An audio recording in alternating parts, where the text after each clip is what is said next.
decir, lo que yo digo, ustedes deberían evaluarlo desde la palabra escrita. La palabra escrita siempre tiene que apuntar a la palabra encarnada. ¿Quién es la palabra encarnada? Cristo, Jesús. ¿Se entendió, no? La palabra hablada tiene que apuntar a la palabra escrita y la palabra escrita tiene que apuntar a la palabra encarnada, a Jesús. Entonces, mucho mensaje puede ser muy bíblico, pero quizás nos sacan de una teología cristocéntrica, ¿ya? Y como dijimos al principio, una teología del reino, siempre queremos apuntar hacia Jesús, ¿ya? Pero es muy limitado pensar que la teología del reino la podemos encontrar solo en 4 libros de 66. O sea, si digo, teología del reino, ¿qué hago? Me voy a los evangelios. Ahí está la historia de Jesús. No, y me encanta esto que... Todo bien, ¿no? Tranquilo. Todo bien. No sé, ¿el backstage funciona? Porque voy con Juan 1.14. Ya, se digo. Te vi. Un poquito más para acá. Para no encandilar a mi compatriota. Gracias, amigo. Juan 1.14, ¿lo tienes? Buenísimo. NBLA. El Verbo se hizo carne y habitó entre nosotros, y vimos su gloria como el unigénito del Padre, lleno de gracia y de verdad. Ya dijimos, la palabra encarnada es Jesús. Si queremos aprender en la Biblia de cómo vivir la teología del reino, vamos a ir a los evangelios porque Jesús es la palabra encarnada. Pero, Juan 1.1. Diego, dale, vamos. En el principio ya existía el Verbo, y el Verbo estaba con Dios, y el Verbo era Dios. ¿Qué dice? En el principio.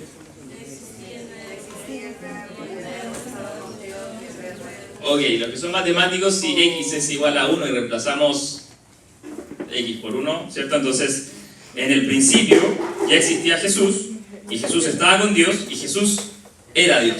Esto es teología, amigos. O sea, esto un testigo de Jehová no lo va a entender, ¿ya? El que es cristiano, abrace esto. Génesis 1.1, Dieguito, lo vaya a pasar mal si te querés parar, amigo. No. Ya me di cuenta. En el principio, Dios creó los cielos y la tierra. ¿Por qué pongo esto? Y esta parte es importante. En la época de la diáspora, ya cuando Alejandro Magno, ¿quién le gusta la historia? Un poco de historia. Ya, cuando se heleniza toda esa zona, ya. Los griegos, sobre todo por esto, quisieron un poco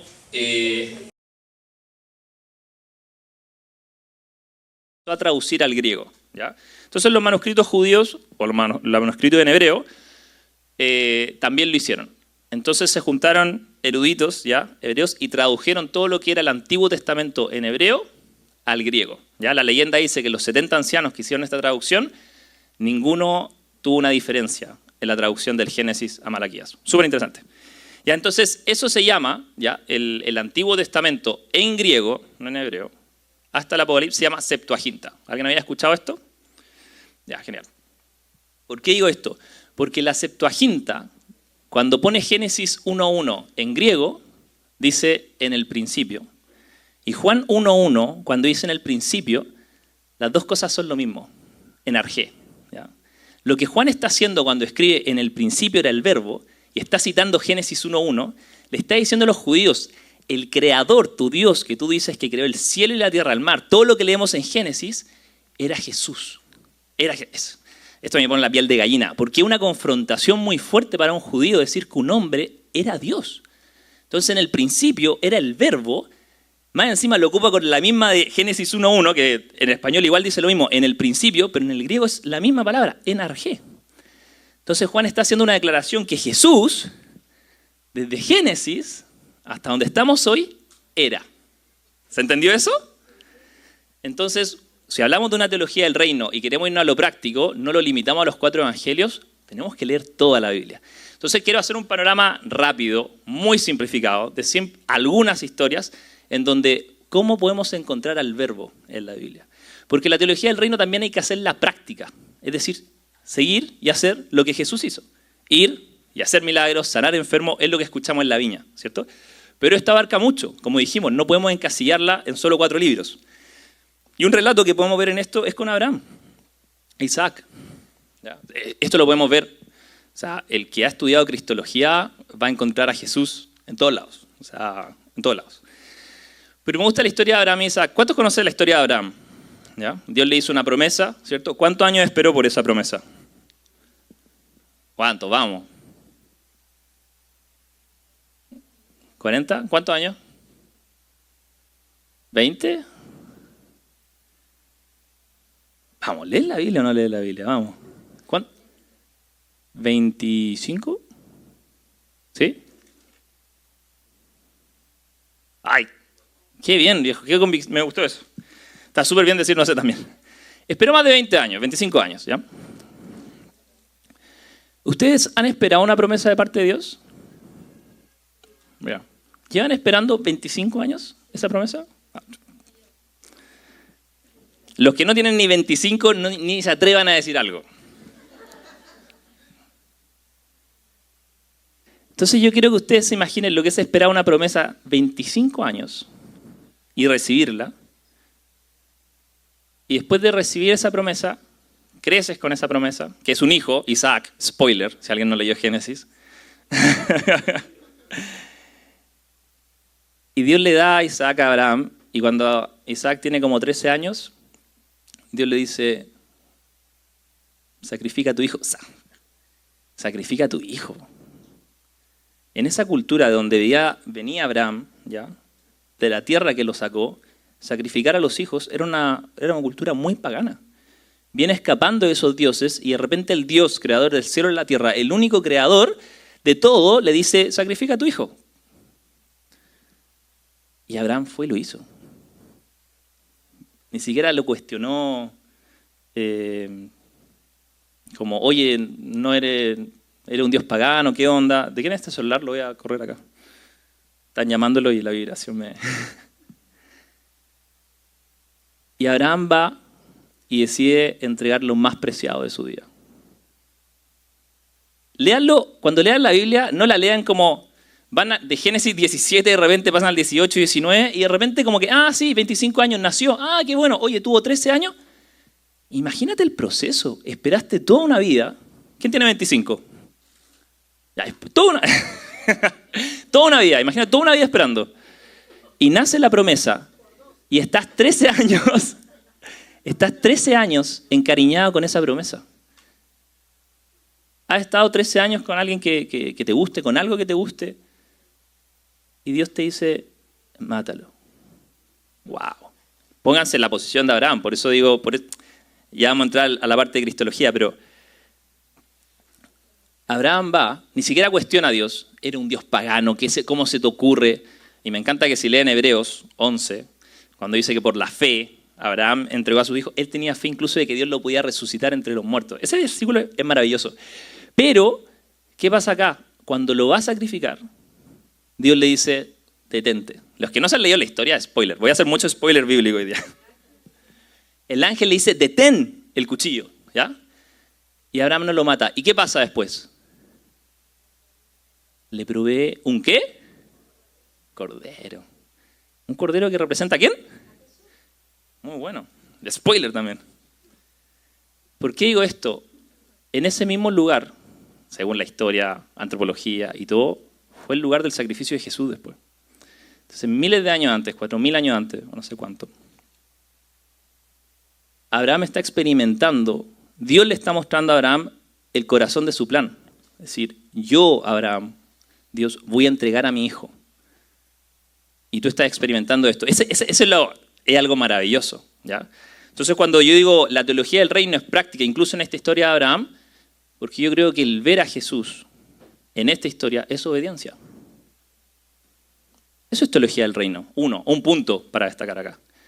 Que cuando Dios nos pide algo, que hemos esperado 25 años y hemos estado 13 años encariñados con eso, que es lo más preciado, no tenemos un problema de entregarlo.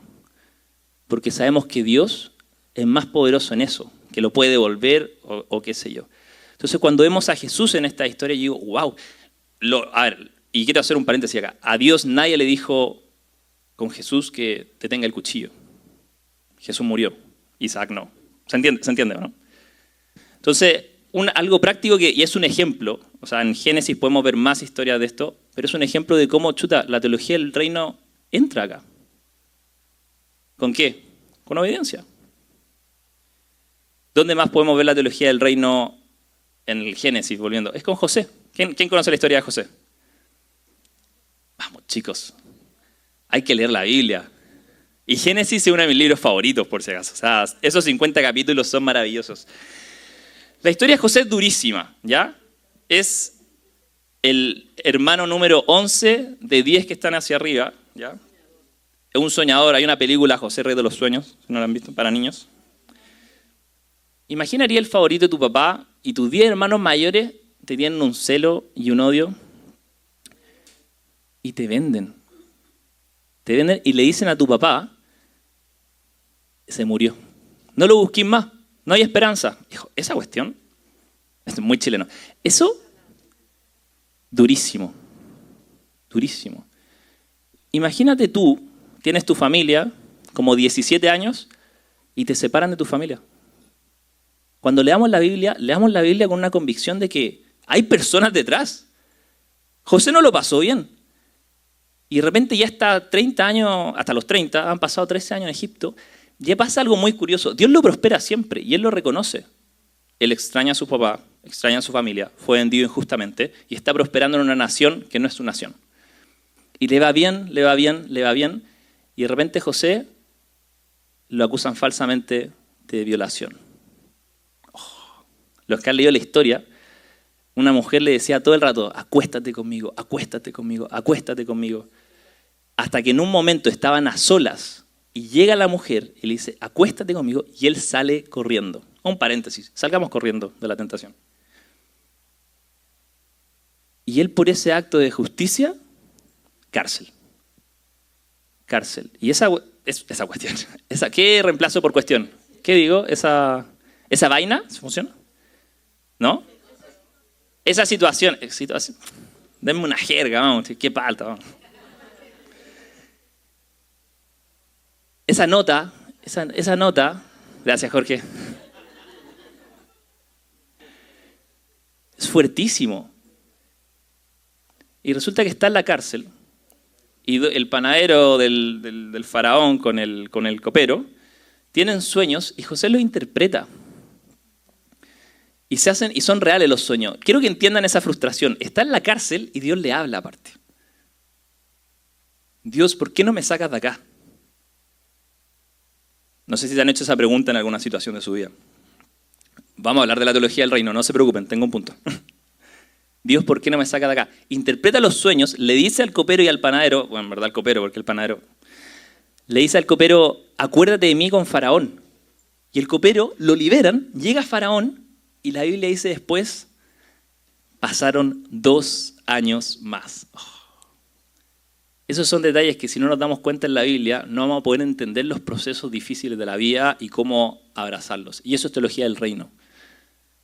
José tuvo que bancarse 2 años más en la cárcel, injustamente, con Dios hablándole, estando en una tierra extranjera, habiendo sido vendido por sus hermanos. ¿Qué pasa después de eso? Faraón tiene un sueño. Como no es la temática del mensaje, spoiler, y José queda a cargo de Egipto. ¿A quién le pasó algo similar? A Jesús, que se humilló, se hizo hombre, tuvo que aguantar la muerte, ¿ya? Y después Dios lo exaltó a lo sumo. ¿Ya? O sea, siempre podemos ver a Jesús, siempre podemos ver al Verbo desde el Génesis a Apocalipsis entrando en estas situaciones. ¿Ya? ¿Y qué vemos en José? Vemos un corazón que fue trabajado. ¿Qué vemos en Jesús? Vemos un corazón obediente. Entonces, cuando vamos a leer la Biblia y hablamos de la importancia de la Biblia con la teología del reino, es súper importante entender que son hombres detrás que decidieron vivir su vida como Jesús después la vivió. Pero en el principio era el verbo se hizo carne, pero en el principio Dios creó los cielos y la tierra y Dios ya estaba ahí. ¿Se entiende? ¿Muy complicado? ¿No? Good. ¿Les sirve? Pero ¿qué pasa? Me dicen, ya, Juanes, good. Me conté una historia de Abraham y sí, tiene sentido, iba a sacrificar a su hijo. Una historia de José, tiene sentido. Pero yo llego a Éxodo, llego a Levítico, a Números y Deuteronomio y me duermo. Mal del puerco. Me gusta el término, ¿verdad? Entonces, ¿cómo en la ley yo puedo ver la teología del reino? ¿Cómo me sirve leer Levítico, Juanes? O sea, yo creo que es más la Torá y ahora tenemos un nuevo pacto, la ley ya quedó obsoleta, como que... Pero en el principio era el verbo. Quiero que leamos, vamos Diego, no te quedes dormido, amigo. Levítico 13, del 45 al 46. Levítico 13, 45 al 46. ¿Por qué estoy poniendo estas cosas del Antiguo Testamento? Porque, como dijimos, una teología del reino tiene que ver con Jesús, ya en cosas prácticas. Igual es importante entender la importancia de la Biblia en esto, ¿ya? Cuando leemos la Biblia es súper importante leerla como un conjunto de todo. Dice, en cuanto al leproso que tenga la infección, sus vestidos estarán rasgados, el cabello de su cabeza estará descubierto, se cubrirá el bozo y gritará, ¡inmundo! ¡Inmundo! Permanecerá inmundo todos los días que tenga la infección, es inmundo. Vivirá solo, su morada estará fuera del campamento. Quiero que leamos de nuevo la ley. Se cubrirá el bozo y gritará, inmundo, inmundo. Y al final del 47 dice esto, vivirá solo y su morada estará fuera del campamento. Esa es la ley. Eso es lo que la gente respetaba porque era lo que Dios había dicho. Entonces, cuando vamos a Mateo 8, versículo 1,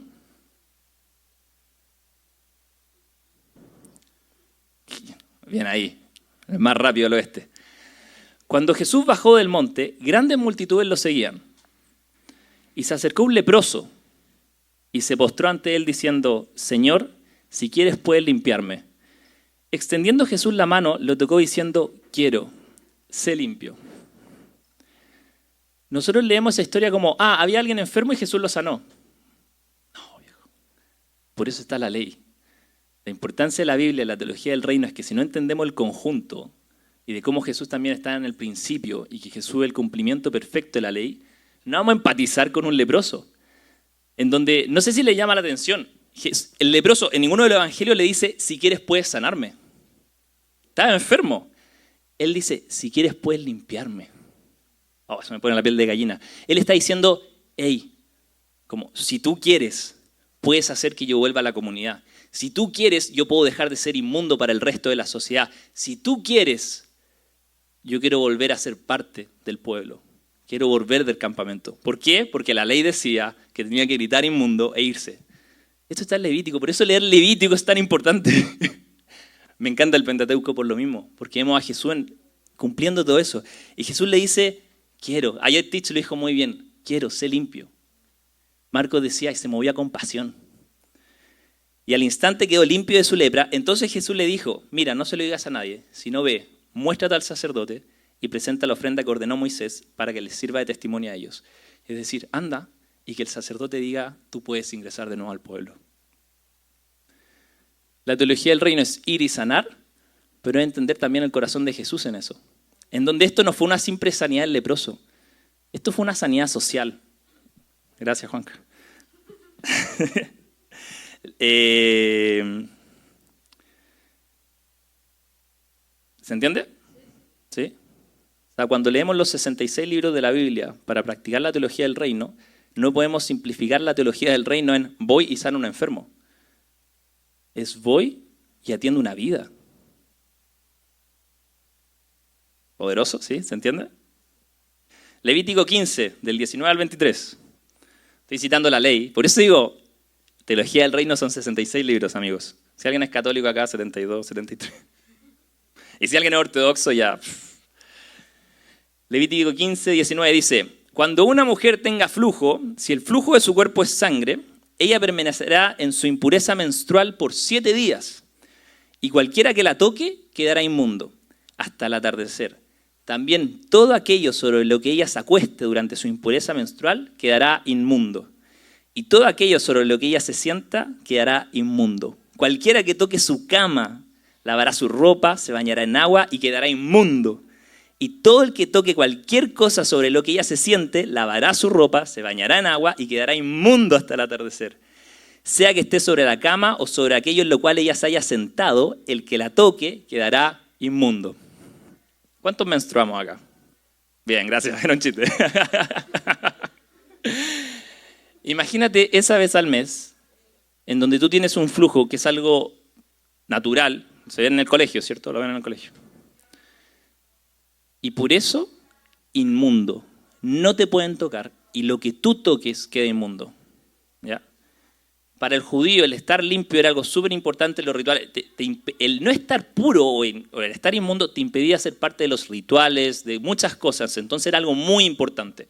Entonces cuando leemos en la ley algo así, es duro, ¿no? Imagínense estar menstruando en que algo súper normal y está inmunda. Y tocaste eso, la silla en la que está inmunda. Y la sociedad te excluye también porque no te pueden tocar, no quieren contaminarse. Eso aparece en Levítico. Entonces ayer Tich leyó un pasaje. Vamos a Lucas 8:43. Porque así se lee la Biblia cuando vamos a la teología del reino. El verbo tiene que aparecer. El verbo, el logos, ¿ya? El logos, la palabra de Dios, que es Jesús, tiene que aparecer en esto. Lucas 8:43. Y una mujer que había tenido un flujo de sangre por 12 años y que había gastado en médicos todo cuanto tenía. Yo leo esto y yo leo a alguien que lleva enfermo 12 años tratando, dice, ha gastado todo su dinero en médicos. ¿Cómo? Yo no sé si le impacta, porque uno lee y Jesús va a resucitar a la hija de Jairo, y sí, una mujer lo tocó y salió poder, wow, salió poder de Jesús. Una mujer 12 años enferma, que había gastado toda su plata por ser sana. ¿Tú entiendes el dolor que ella vivía en la sociedad? Dijo, es un drama de vida. Una mujer con un flujo de sangre y que había gastado en médicos todo cuanto tenía, sin que nadie pudiera curarla, o sea, esperanza, cero. Se acercó a Jesús por detrás y tocó el borde de su manto. Oye, no vamos a hablar de eso hoy día, pero... Ahora, ¿qué es lo interesante? ¿Qué pasaba si ella tocaba a Jesús? Según la ley judía. Jesús se volvía impuro. No sé si entienden la valentía de la mujer. En una sociedad en donde por lo que ella tenía estaba inmunda, va a tocar a Jesús, un rabino máximo que está haciendo milagros por todo. Entonces, ¿alguien se entera que una mujer así toca a Jesús? Yo me imagino a Pedro sacando la espada y cortándole en la oreja. Otra cosita. Y al instante cesó el flujo de sangre. Estaba desesperado. Y Jesús preguntó, no, acá Jesús fue un poquito cruel. ¿Quién me ha tocado?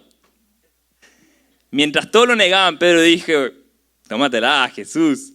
Maestro, la multitud está aprieta, dale. Pero Jesús dijo, alguien me tocó porque me di cuenta que ha salido poder de mí. Al ver la mujer que ella... Al ver la mujer que ya no había pasado inadvertida, se acercó temblando.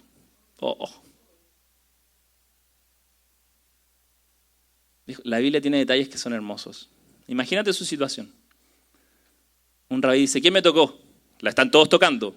Entonces no pasó inadvertida. Al ver ella que no pasó inadvertida, se acercó muerta de miedo. Porque por 12 años la sociedad le ha dicho, hey, impura, inmunda.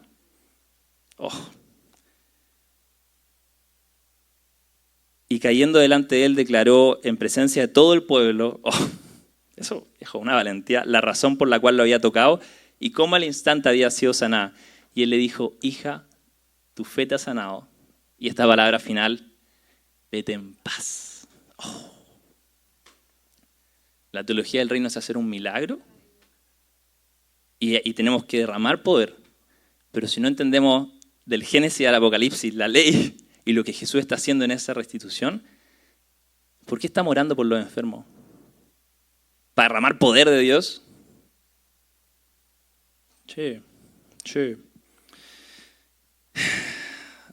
Cuando el reino viene a sanar algo físico, no es solo físico. Es integral.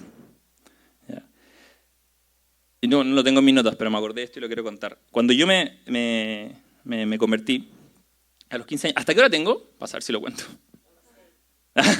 ¡Aleluya!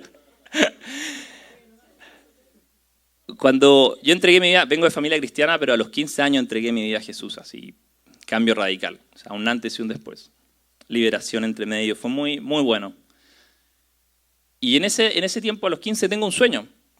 Y en ese sueño yo estoy en un bosque, ¿ya?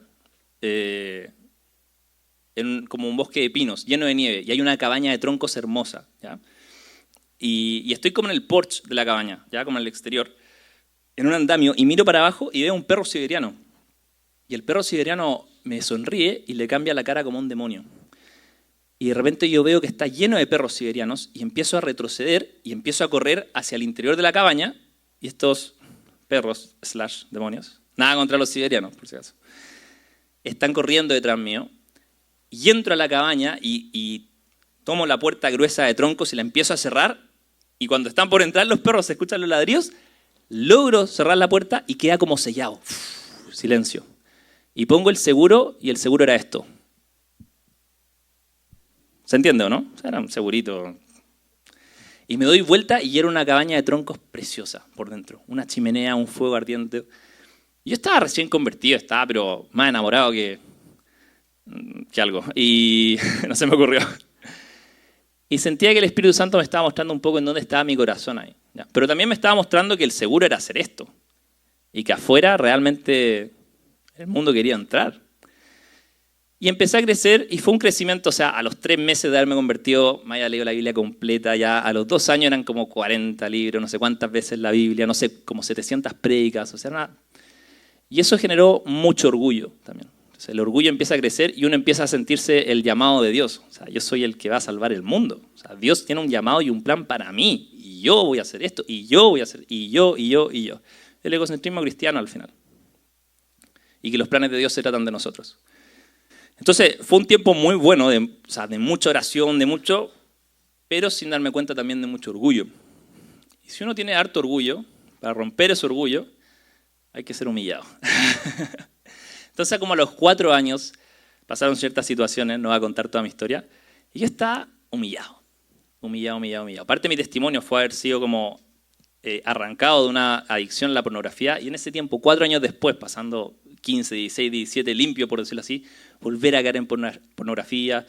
Entonces mi moral estaba, pero destruida. ¿Y saben qué pensaba yo? Pensaba que había abierto el seguro de la cabaña. Ese era mi pensamiento. Tenía el sueño ahí. Y decía, viejo, abrí el seguro.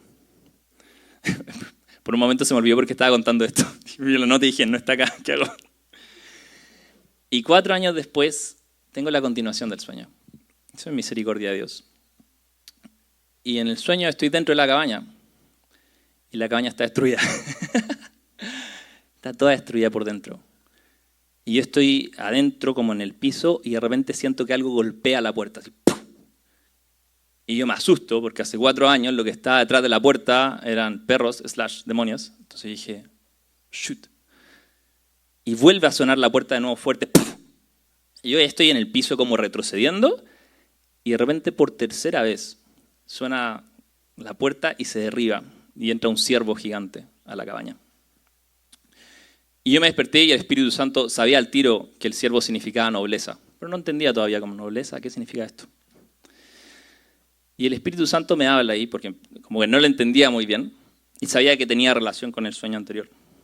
Y siento que me dice, Juanes, como a qué persona que le ofrezca ser amigo del ser más poderoso del universo, hacer milagros, sanar a los enfermos, predicar a multitudes, ¿qué persona te diría que no? Hasta un ateo te diría que sí si le pides ser amigo de Dios. Pero si tú quieres estar conmigo por quien yo soy, y que no te importe lo demás, porque era un tiempo en donde yo había perdido como todo mi plan, ahí es cuando entramos realmente en una relación tú y yo. Y la nobleza está entrando a tu corazón. Es decir, estar conmigo porque quieres estar conmigo, no por el plan que tengo, no por ser el profeta, el llamado y todo. Y eso transformó mi vida cristiana. ¿Por qué estoy contando esto? Porque la teología del reino y el Espíritu Santo nos va a usar para sanar a los enfermos, para liberar demonios. Pero si estás buscando eso y no estás viendo el corazón de Jesús, interpretando la ley, leyendo los evangelios, no tiene sentido. Eso es un paréntesis que quería hacer, no está en mi nota. Continuemos. Juan 5, 1. Después, si alguien me ayuda con el tiempo para saber nomás, tener un... Después de esto, se celebraba una fiesta de los judíos y Jesús subió a Jerusalén. Hay en Jerusalén, junto a la puerta de las ovejas, un estanque que en hebreo se llama Betesda, que tiene 5 pórticos. En esto ¿conocen la historia? Chuta, amigos, vamos. Tranquila, tranquila. En esto estaba en el suelo una multitud de enfermos, ciegos, cojos y paralíticos que esperaban el movimiento del agua porque un ángel del Señor descendía de vez en cuando al estanque y agitaba el agua. Y el primero que descendía al estanque después del movimiento del agua quedaba curado de cualquier enfermedad que tuviera. No sé si saben esto, pero esto es un paganismo fuerte. Acá hay un sincretismo religioso, o sea, son judíos en un estanque con una aplicación de filosofía griega horrible. De repente uno lee la Biblia y piensa que porque aparece en la Biblia está bien. Es como cuando Abraham le dice a Sara, hey, no digas que soy tu esposo. Le está diciendo que mienta. Pero de repente uno dice, es que Abraham lo dijo. Entonces uno está leyendo el Evangelio y lee esto y pasa piola. ¿Piola se entiende? Pasa desapercibido. Piola, bueno, vamos. Vamos, Chile. Esto es un paganismo asqueroso. No sé si entendían eso acá. Después el siguiente versículo dice, estaba allí un hombre que hacía 38 años que estaba enfermo. Cuando Jesús lo vio acostado allí y supo que ya llevaba mucho tiempo en esa condición, esto es fuerte. No, pará. Ya, perfecto. Gracias, 10 por 5. Estaba allí un hombre que hacía 38 años que estaba enfermo. Cuando Jesús lo vio acostado allí y supo que ya llevaba mucho tiempo en aquella condición, le dijo, ¿quieres ser sano? ¿Por qué puse esta historia? Porque mencionamos antes la historia del leproso, que es alguien que viene con una condición de decir, hey, si quieres puedes limpiarme, necesito, y reconoce a Jesús. Y le dice, Jesús, yo reconozco que tú puedes hacer que yo sea incluido en la sociedad. Este compadre acá está viviendo con una mentalidad pagana, no entiende, pero... Y ni siquiera le dice a Jesús, hey, ¿quieres sanarme? No. De repente nosotros somos tan celosos de defender a Jesús y las cosas que vamos a hacer, y vemos a alguien haciendo algo incorrecto y dice, eso no está bien, seguramente por eso lleva enfermo 38 años. La teología del reino prácticamente no distingue, el amor no distingue. Y Jesús ve a un pagano que ni siquiera lo reconoce y le dice, ¿quieres ser sano? Oh. Y la respuesta del tipo se victimiza. ¡Oh, este compadre! Jesús tenía paciencia, por eso me gusta esto, cuando vemos la teología del reino aplicada en la palabra, es mucho más que el milagro. ¿Quieres ser sano? Y después Jesús le dijo, el enfermo le respondió, Señor, no tengo a nadie que me meta en el estanque cuando el agua es agitada y mientras yo llego, otro baja antes. Uno, tiene una mentalidad pagana horrible y dos, oye, es que nadie me ayuda. Yo llevo así 38 años porque cuando se agita el agua, no. Y nosotros de repente vemos a alguien que puede estar pecando y no somos capaces de orar por esa persona. Jesús nos deja una vara, amigos, y Jesús va y le dice, levántate, toma tu camilla y anda. Oh. El reino vino para alguien que no estaba buscando a Jesús. Eso es, pero el reino vino en una situación pagana. ¿Se entiende, cierto? El reino, la teología es para todos. Es que esta persona no se sanó porque le faltó fe. Esta persona no se sanó porque no quiere dejar su pecado. Sí, tú anda y ora por todos. Todos, todos, todos. Juan 3:16.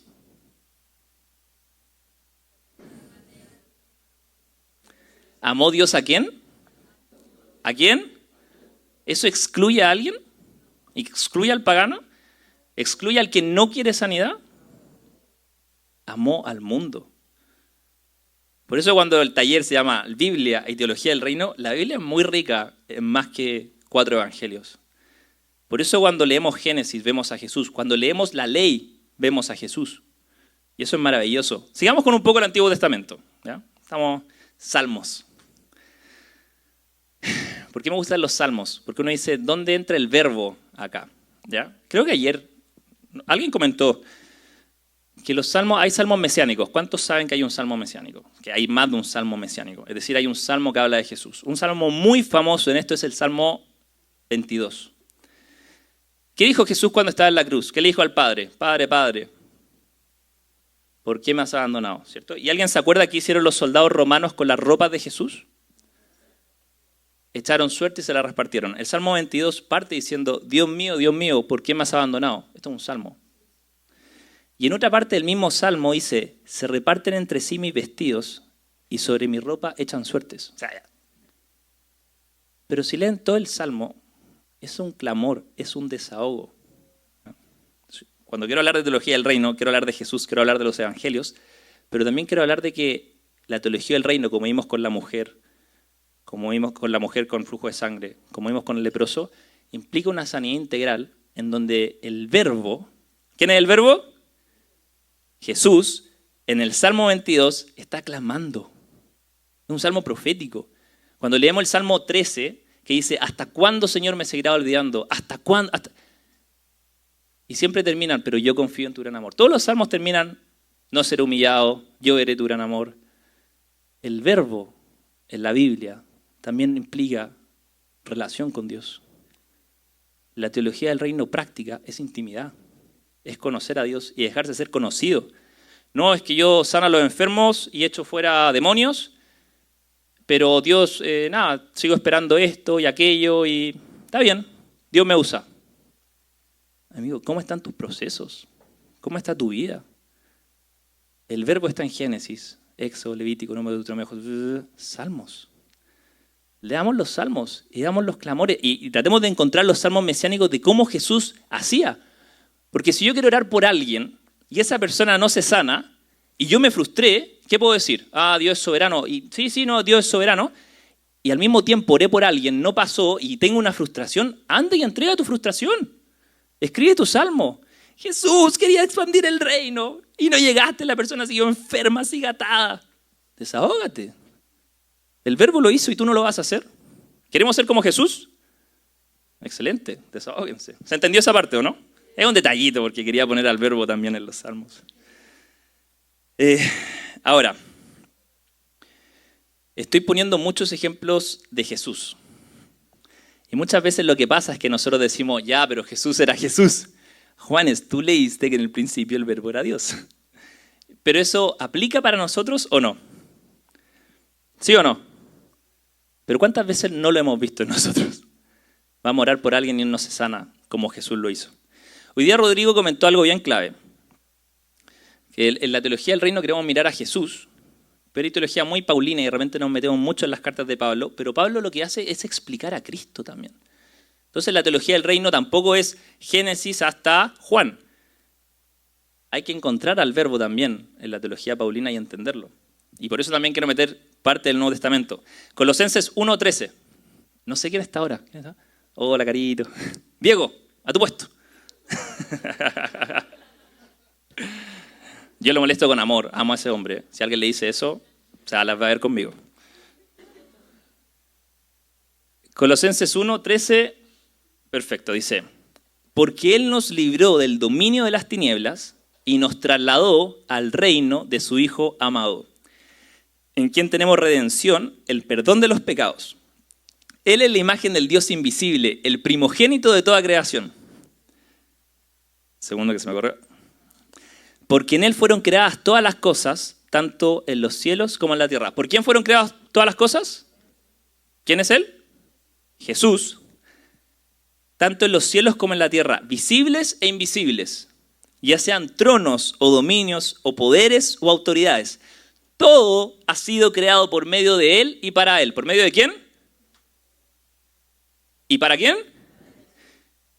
Y Él es antes de todas las cosas. Y en Él todas las cosas permanecen. Chicos, si leemos Colosenses, esta parte es una declaración que está diciendo, en Jesús todo, en Jesús todo, y para Él todo. Eso es el resumen. Si saltamos al versículo 26 del mismo capítulo, dice, es decir, el misterio que ha estado oculto desde los siglos y generaciones, pero que ahora ha sido manifestado a sus santos, a nosotros. A estos Dios quiso dar a conocer cuáles son las riquezas de la gloria de este misterio, que es Cristo en ustedes, la esperanza de gloria. Cuando decimos que ¿para quién son todas las cosas? Para Jesús, ¿cierto? Y en Jesús todo existe. Y acá Él dice, pero hay un misterio acá. ¿Cuál es el misterio? Cristo en nosotros. Yo no sé si usted, antes de llamarle la atención, Colosenses 2, versículo 9. Quiero que leamos esto. Dice, porque toda la plenitud de la deidad reside en él corporalmente. Y ustedes han sido hechos completos en él, que es la cabeza sobre todo poder y autoridad. Estamos leyendo acá que todo lo de Dios habitó en Jesús. Y después Pablo en el capítulo 1, Pablo en el capítulo 2, dice que el misterio de Cristo es que Cristo está en nosotros. Esperanza de gloria. Entonces cuando hablamos de la teología del reino y queremos hacerlo práctico, vamos a los evangelios, queremos ser como Jesús, pero muchas veces nos justificamos en que Jesús, sí, pero Jesús era Dios. Lo que te dice acá, la teología paulina, como la interpreta Cristo, es que todo lo que estaba en Dios quiso habitar en él, en Jesús, y que el misterio es que Cristo está en nosotros. Gracias, aleluya. Chicos, esto es tremendo. Esto no lo digo yo, por eso cuando ven mis apuntes son puros versículos. Esto es Colosenses, esto es Pablo interpretando diciendo toda la plenitud de Dios está en Cristo y el misterio es que Cristo está en ustedes. ¿Podemos orar por los enfermos? ¿Podemos liberar demonios? ¿Echar fuera demonios? ¿Con qué autoridad? Con la autoridad de Jesús. Esto es hermoso. Entonces estamos viendo que en Génesis la obediencia de Abraham, la perseverancia de José, los desahogos de David, el cumplimiento de la ley y el hecho de que Dios habitó en Cristo y que Cristo habita en nosotros, en toda la Biblia está el verbo. En el principio, Dios creó los cielos y la tierra. En el principio era el verbo. ¿Era quién? Jesús. ¿Sí? Los discípulos hicieron lo que Jesús hizo. ¿Qué significa esto? Que la teología del reino se practica. ¿Ya? Si nosotros estamos leyendo los evangelios y leemos lo que Pablo dice y leemos que Cristo habita en nosotros en toda su plenitud también, pongámoslo en práctica. Y esto me encanta. Hechos 9, versículo 36. Hay muchos milagros en el libro de Hechos. ¿Ya? Lean el libro de Hechos, lo recomiendo, porque es realmente ver los que caminaron con Jesús, qué hicieron después de él, cómo siguieron su ejemplo. Y en Hechos 9:36 dice, había entonces en Jope una discípula llamada Tabita, que traducido al griego es Dorcas. Esta mujer era rica en obras buenas y de caridad que hacía continuamente. Y sucedió que en aquellos días se enfermó y murió. El relato de la Biblia. Era una muy buena mujer, se enfermó y murió. Y lavado su cuerpo, la pusieron en un aposento alto. Como Lida estaba cerca de Jope, los discípulos, al oír que Pedro estaba allí, le enviaron 2 hombres rogándole, no tarde usted en venir a nosotros. ¿A quién llamaron? ¿Quién era Pedro? Muy bien, están atentos hoy día, el mal del puerco no llegó acá. Entonces Pedro se levantó y fue con ellos. Cuando llegó, lo llevaron a un aposento alto y todas las viudas lo rodearon llorando, mostrando todas las túnicas y ropas que Dorcas solía hacer cuando estaba con ellas. Esta imagen a mí, personalmente, me da un poco de risa.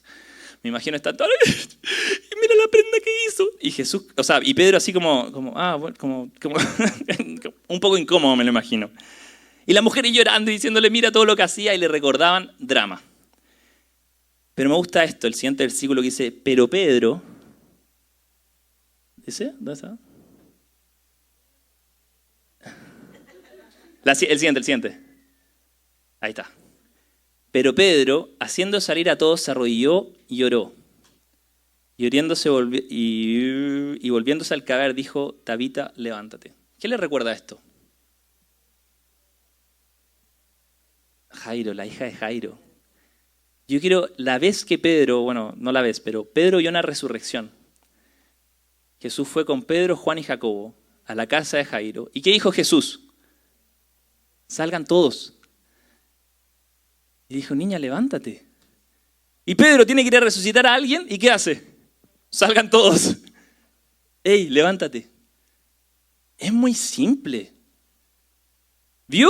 Actuó. Por eso hay mucho milagro en el libro de Hechos. Pero me encanta ver esto porque es un ejemplo de alguien que vio a su maestro y lo siguió.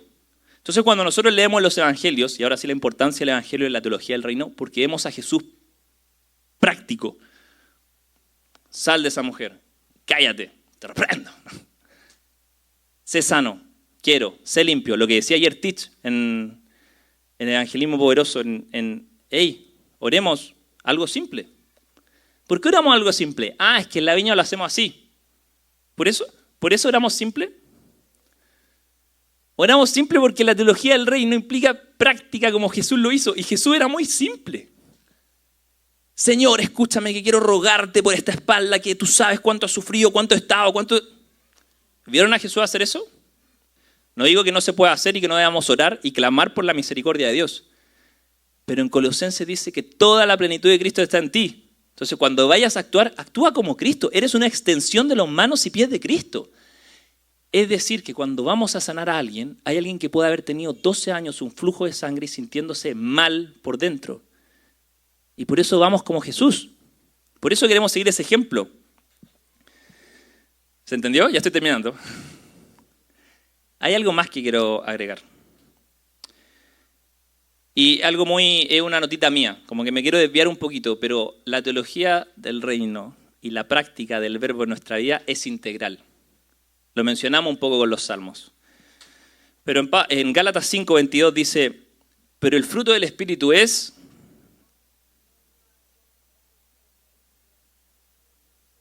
Súper. Amor, gozo, paz, paciencia, benignidad, bondad, fidelidad, mansedumbre, dominio propio. Contra tales cosas no hay ley. Pues los que son de Cristo Jesús han crucificado la carne con sus pasiones y deseos. ¿Los que son de quién? Amados, cuando leamos el Evangelio, cuando veamos a Jesús en el Antiguo Testamento, cuando veamos a Jesús, hay que verlo con estos ojos. Que Él tenía paz, amor, paciencia, bondad, benignidad, humildad, dominio propio. El fruto del Espíritu es algo que debe estar en nuestras vidas y súper bien. Pero también tenemos que saber que en Cristo eso fue perfecto. Entonces cuando... tiempo me dijeron. En Cristo, que ayer nos reíamos, dije, ¿me mostraron tiempo? ¿Qué significa? ¿Paro? ¿O digo? Sí. En Cristo vemos todo eso. Entonces, si yo voy a sanar a un enfermo y no tengo amor, paz, humildad, dominio propio, mansedumbre, Cristo no está esperando que seamos alguien de milagro. Cristo está esperando que seamos como Él. Y si nosotros leemos el Evangelio y nos centramos en el milagro, estamos perdiendo tanto. Por eso la Biblia y la teología del reino es de Génesis a Apocalipsis. Pero nos enfocamos en Cristo. ¿Sí? Teología del reino es traer el reino, los milagros son... Los milagros son clave para una cosa. Para amar. Gracias, amigos. Me dieron 10 minutos. Es lo que necesito.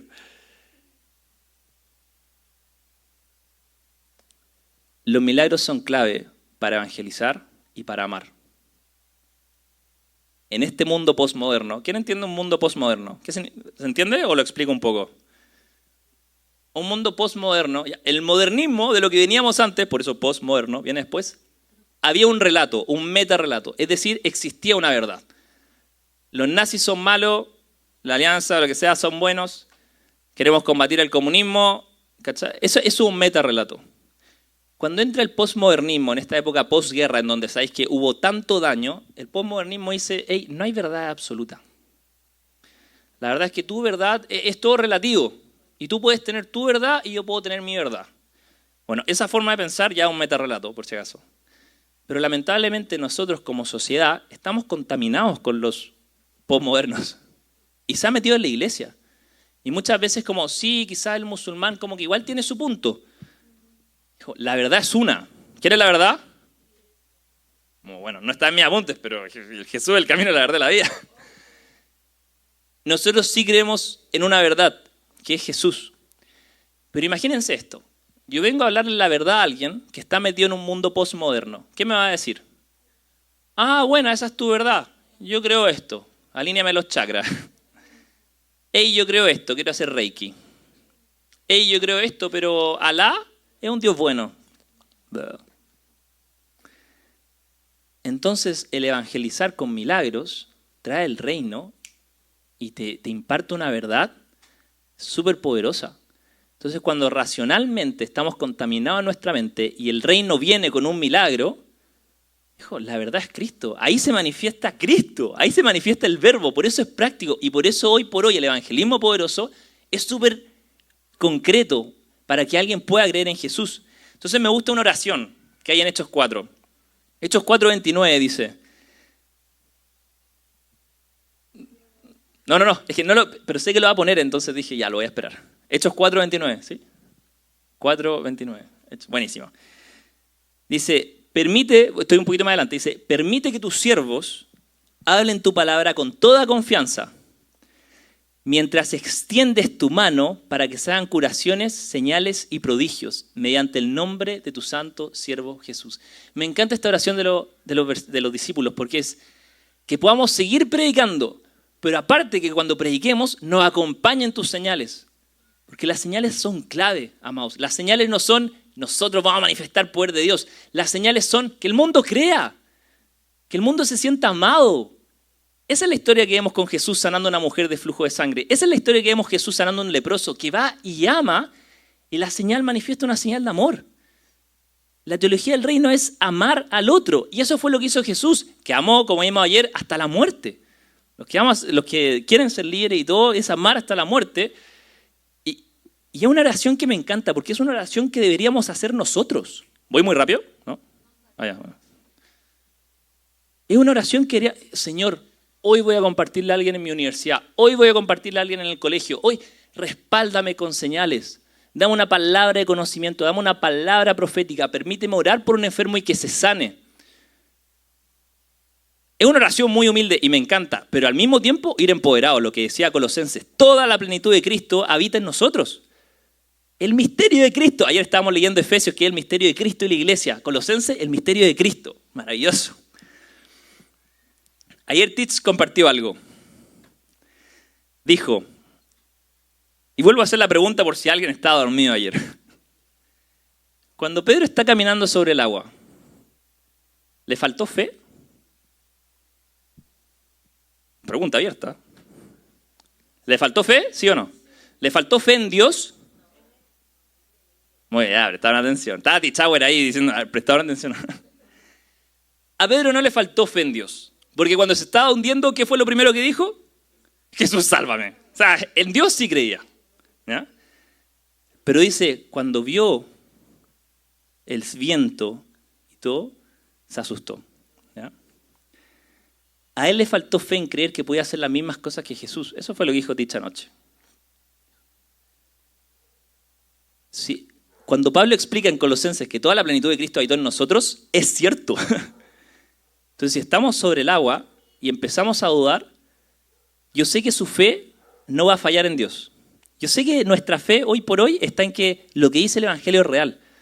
Yo sé que ustedes cuando leen que sanó un leproso, lo creen. Pero cuando toca hacer una fila anoche de quienes quieren orar y hay gente que no se levanta, no un juicio, para nada.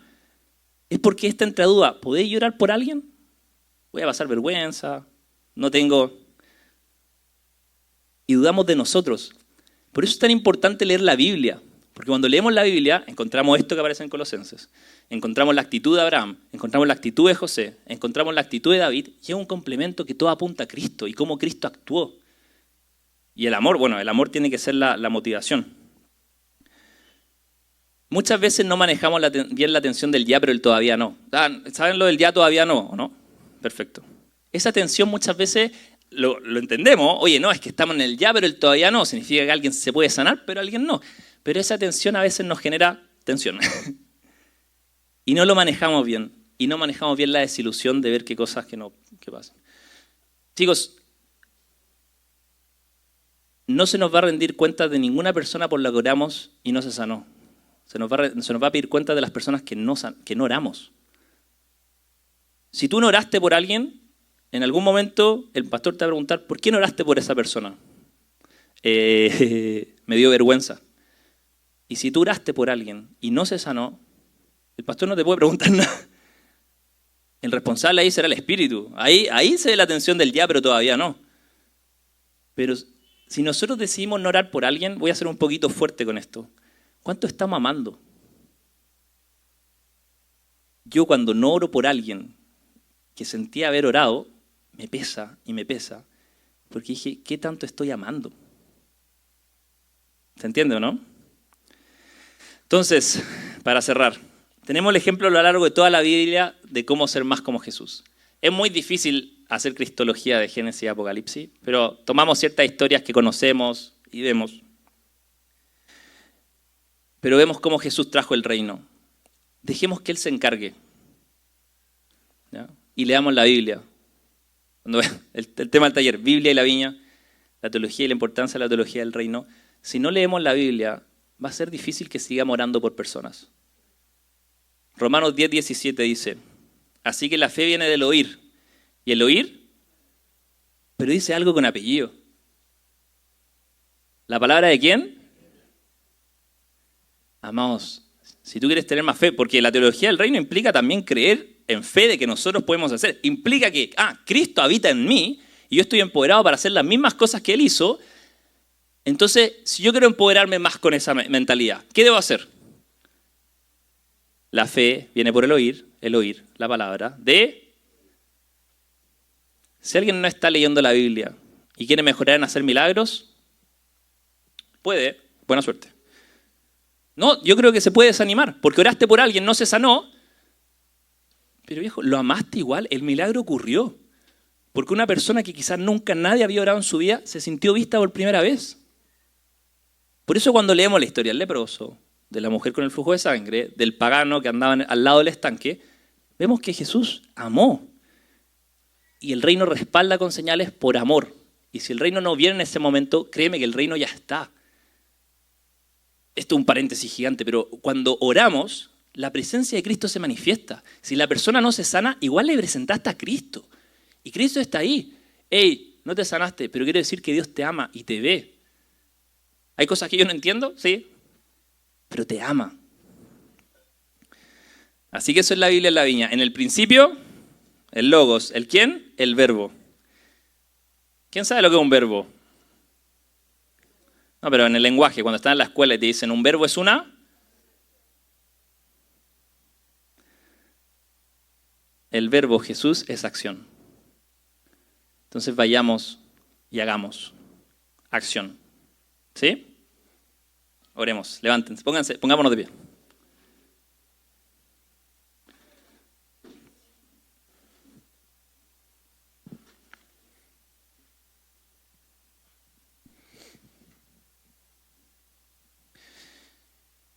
Creo que si tuviéramos que resumir el mensaje en una frase, es que necesitamos conocer más a Jesús. Y Jesús aparece desde Génesis a Apocalipsis. Jesús es práctico, es acción, es amor. Y la Biblia y la importancia de ella es clave para nuestras vidas de acción. Así que nada, oremos. Nada, eso es muy chileno. Nada. Significa nada, por si acaso. Es broma. Hagamos de nuevo lo que hicimos al principio. Cerremos nuestros ojos y miremos al invisible. Y quiero que con tus ojos cerrados imagines que Jesús está al frente tuyo. ¿Ya? ¿Les parece? Yo voy a estar orando, pero sería bueno que en esta imagen de Jesús al frente tuyo le digas, hey, quiero conocerte más. Jesús, quiero ser más como tú. Ayúdame. Entiendo que me has sanado, que me has salvado, que me voy al cielo gracias a tu cruz. Pero gracias porque has permitido tener una relación contigo, vivir contigo.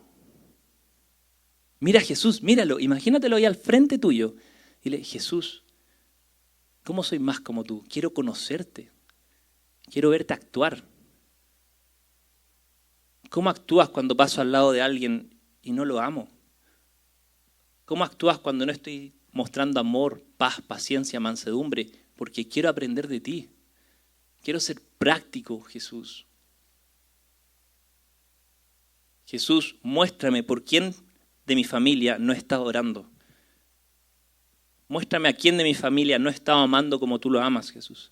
Muéstrame a alguien ahora de la universidad, del trabajo, del colegio, por el cual orar. Jesús, muéstrame tus ojos y muéstrame cómo lo ves. Voy a orar por eso y el Espíritu Santo les va a poner nombres en sus mentes. de personas por las que deben orar. No deben orar para mostrar que tienen la razón, no deben orar para imponer algo, deben orar para presentarla a Jesús y que el reino venga. Una oración de amor, una oración como si fuera para la mujer del flujo de sangre. Así que Espíritu Santo, ven y ahora muéstranos por quién debemos orar. ¿Por quién de mi familia no está orando? ¿Por qué amigo o amiga no está orando? Y Jesús, me da miedo, pero ahora yo me comprometo a ir y ser como tú. El verbo que habita en mí, quiero que genere acción, Jesús. Quiero ir y orar por esa persona y amarla. Quiero ver sanidad para esa persona, no una sanidad solo física. Gracias porque tú apuntaste a una sanidad integral. Y Dios, cuando me duela algo que pasó, cuando no vea el milagro, quiero desahogarme como tú te desahogaste. Padre mío, ¿por qué me has abandonado? Quiero ser como tú, Jesús. Enséñame a ver la historia de la Biblia. Quiero ser paciente y obediente como Abraham. Quiero creer, confiar y mantenerme íntegro como José. Dios, quiero seguir tu ejemplo. Jesús, tú fuiste desde el principio, tú eres y tú serás. Así que ahora yo te vuelvo a entregar mi vida. Y dile a Jesús que está al frente tuyo, sigue con esa imagen de él al frente tuyo y dile, yo quiero ser como tú. Yo quiero que tú seas el Señor de mi vida realmente. Y eso implica que voy a hacer las cosas que tú hiciste. Voy a amar sin condición. Quiero buscarte más en la palabra para conocerte mejor y hacer las cosas que tú haces. Gracias, Espíritu Santo, por esta iglesia, por tu amor, por mis hermanos, Dios, y por lo que tú estás haciendo en nuestros corazones. Ven, Espíritu Santo, a sellar la verdad de que Cristo está en nosotros. Ven a sellar la verdad de que Cristo está con nosotros y no nos va a abandonar, Dios. Sabemos que la fe viene por el oír y el oír de tu palabra, Cristo. Hoy me quiero comprometer. Ayúdanos, Jesús, a comprometernos con leer más tu palabra, a conocerte más y revélanos el reino. Queremos que el reino venga, que impacte, que sane, Jesús. No solo físicamente, integralmente, Jesús, que haya libertad en las almas, en el espíritu, en el cuerpo de las personas, Jesús, que el espíritu pueda tener vida por medio tuyo, Cristo, que el cuerpo pueda tener sanidad por medio tuyo y que el alma sea sanada, las emociones, los pensamientos, la ansiedad. Gracias, Jesús, gracias por esto, quiero ser más como tú y ayúdame a esforzarme cada día para verte más y actuar como tú. El verbo, la acción en mi vida. En el nombre de Jesús. Amén. Amados, gracias por su atención, posalmuerzo.